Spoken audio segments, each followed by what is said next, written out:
رات کا پچھلا پہر تھا کہ اللہ کے رسول نے ارشاد فرمایا اب سفر روک دو اور یہاں پڑاؤ کرو۔ مسلمانوں نے اسی جگہ قیام کیا۔ تھوڑی سی رات رہ گئی تھی۔ ابن عساکر نے عوف ابن مالک کی روایت دی ہے کہ صحابہ کرام کجاوے کی ہتھی پر ٹیک لگائے سو گئے۔ تھکن سے سبھی کو نیند آ گئی۔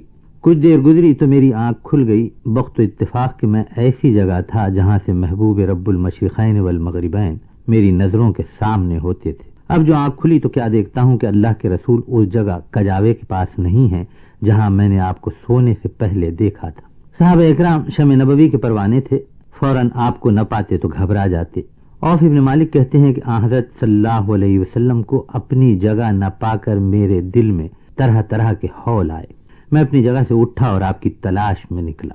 اتنے میں مجھے معاذ ابن جبل اور ابو موسیٰ اشعری بھی مل گئے، ایک انصاری ایک یمن کے رہنے والے، دونوں بڑے جلیل القدر صحابی تھے۔ عوف ابن مالک کہتے ہیں میں نے دیکھا کہ یہ دونوں بھی میری ہی طرح پریشان تھے کہ اللہ کے نبی نظر نہیں آتے۔ جس دن سے آپ صلی اللہ علیہ وسلم نے اعلاء کلمت الحق کیا تھا آپ کی جان پہ بنی تھی۔ کافر، منافق، یہود، نصارہ سبھی آپ کے دشمن تھے، اور دشمن بھی ایسے کہ آپ صلی اللہ علیہ وسلم کے خون کے پیاسے تھے۔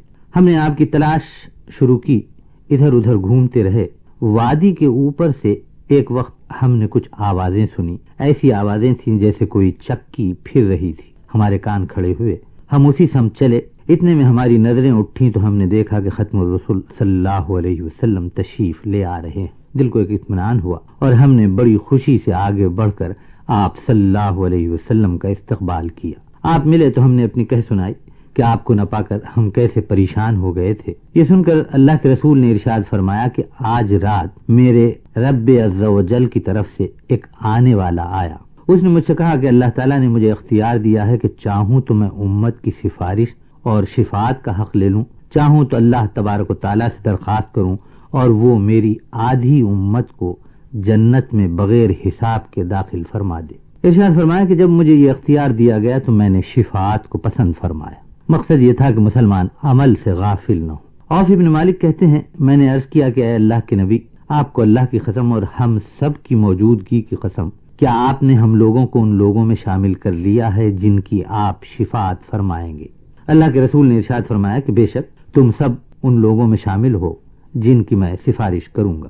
صحابہ اکرام کا بڑا مقام ہے۔ ارشاد نبوی ہے کہ یہ سب چمکتے دمکتے ستارے ہیں، ان میں سے جن سے تم چاہو علم و عمل کا نور حاصل کرو۔ کنز المال میں ہے، عوف ابن مالک فرماتے ہیں کہ اس کے بعد ہم سرور کشور رسالت صلی اللہ علیہ وسلم کے ساتھ پڑاؤ کی طرف چلے، یہاں تک کہ مجاہدین کے پاس پہنچ گئے۔ دیکھا کہ وہ سب حضور کی گمشدگی سے پریشان ہیں۔ وہاں پہنچ کر آپ نے سب کو مژدہ سنایا۔